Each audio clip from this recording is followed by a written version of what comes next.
livro do Bereshit, ou livro do Gênesis, nós vemos que Deus vai fazendo o ser humano como um artista. E toda a criação que Deus faz, ele é como um artista. E toda obra artística prevê o quê? Prevê uma harmonia. Existe uma harmonia. Quando você olha para uma obra artística, você vê uma harmonia. Gênesis capítulo 3 nos fala que essa harmonia será quebrada. Em Gênesis 2, nós vemos a criação do ser humano. Deus criou homem e mulher. E ao criar homem e mulher, Deus deixou a criação nas mãos do homem e da mulher, deu autoridade para o ser humano para que cuidassem da criação e para que tutelassem a criação em nome de Deus. E Deus colocou o ser humano num paraíso, num jardim. As Sagradas Escrituras nos falam no jardim do Éden, no paraíso. E aí está o ser humano. No capítulo 3 do livro do Gênesis, nós vamos encontrar então, neste jardim, que foi criado e feito por Deus, Deus entregou esse jardim na mão do ser humano e aí vai estar Adão, Eva e logo vai aparecer uma serpente. Adão e Eva, como tudo que Deus criou, é bom, bonito e belo, verdadeiro. Acontece que Deus criou o ser humano dotado de intelecto, dotado de vontade e de livre-arbítrio. O ser humano pode, como eu, como você, podemos escolher entre o bem e entre o mal. Quando acontece a realidade do pecado que entra na história da humanidade, esse pecado causa uma desarmonia em toda a obra que Deus havia criado. E essa desarmonia acontece porque o ser humano, em vez de optar pelo bem, acaba optando pelo mal. E ao optar pelo mal, o ser humano então deixa de abraçar a vida para abraçar a morte. Venha junto comigo, desbravando as Escrituras.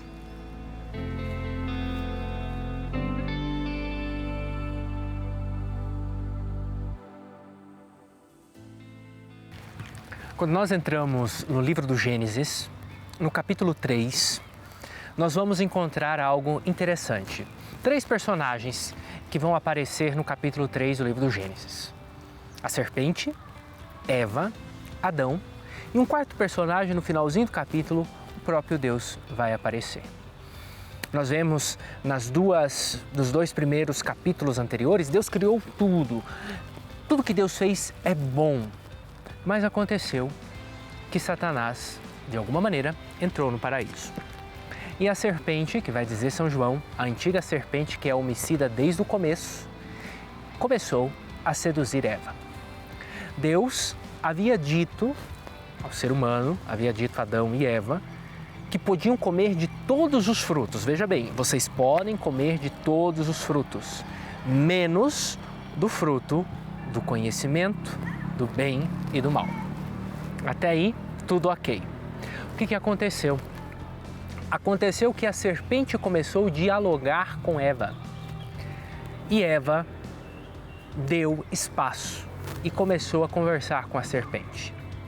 Se Deus no capítulo 2 havia dito ao ser humano, você pode comer de todos os frutos da árvore, quando nós entramos em Gênesis, no capítulo 3, no versículo 1, a serpente inverte a história dizendo a Eva: então é verdade que Deus disse que vocês não podem comer de nenhum dos frutos? Veja, a serpente inverteu aquilo que Deus havia dito. E Eva quis se justificar diante da serpente dizendo: não é verdade. Deus disse que nós podemos comer de todos os frutos, menos do fruto do conhecimento do bem e do mal. Quando Eva faz isso e dialoga com a serpente, acontece o quê? A serpente então lança o seu veneno dizendo: olha, sabe por que Deus proibiu que vocês comessem desse fruto? Porque quando vocês comerem desse fruto, vocês ficarão como Deus.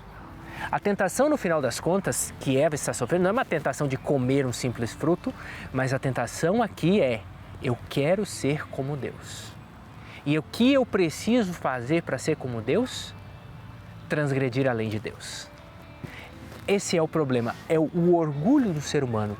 Vamos transgredir aquilo que Deus estabeleceu. E quando Eva transgride, ela acaba comendo do fruto. E ao comer do fruto, então, entra o quê? A desarmonia na criação. Por quê? Porque o ser humano aceitou aquilo que foi oferecido pelo tentador. Como se não bastasse isso, Eva, depois que come deste fruto, faz o quê? Vai atrás de Adão e lhe oferece também o mesmo fruto. E ao oferecer o mesmo fruto, Adão também transgride na lei, transgredindo a lei de Deus. O relato continua nos falando que lá pelas tantas, na tarde, Deus desceu no jardim. E esse Deus descer e caminhar no jardim significa a proximidade e a comunhão que Deus tinha com o ser humano. Mas o ser humano, imediatamente ao escutar o barulho de Deus no jardim, se distancia, corre, porque tem medo de Deus. E então Deus pergunta a Adão: acaso você comeu do fruto que eu proibi? E Adão vai dizer: a mulher a quem me destes por companheira me deu do fruto e eu comi. E então a mulher vai dizer: a serpente a qual tu criastes me ofereceu o fruto e eu comi. No final das contas aqui, Adão e Eva estão colocando a culpa em Deus. Porque Adão coloca a culpa na mulher, a mulher coloca a culpa na serpente e a serpente, a mulher vai jogar na cara de Deus que foi Deus que a fez. No final das contas está dizendo isso. Quando nós olhamos para esse relato, que é um relato aqui poético, o autor sagrado está nos dizendo o quê? Que nós, como seres humanos, fomos criados bons por Deus. A maldade não faz parte do nosso ser. Mas quando nós transgredimos a lei de Deus, a maldade habita no nosso coração. E quando a maldade entra no nosso coração, aí entra a injustiça, aí entra as violências. E o mundo de hoje está desta maneira porque transgrediu a vontade de Deus. Mas existe uma solução. E essa solução é quando nós olhamos para Jesus Cristo. Porque Cristo é um novo Adão. Se o primeiro Adão transgrediu a lei, esse novo Adão, que é o próprio Jesus Cristo, levará essa lei ao cumprimento pleno. Maria é a nova Eva. É aquela que não dá margem e que não dá espaço para escutar as tentações de Satanás. É aquela que esmaga a cabeça de Satanás. E a serpente é o próprio Satanás, que ainda continua aí e que ainda muitas vezes continua lançando o seu veneno contra nós. No final das contas, a tentação de Adão e Eva foi uma só, de querer ser como Deus.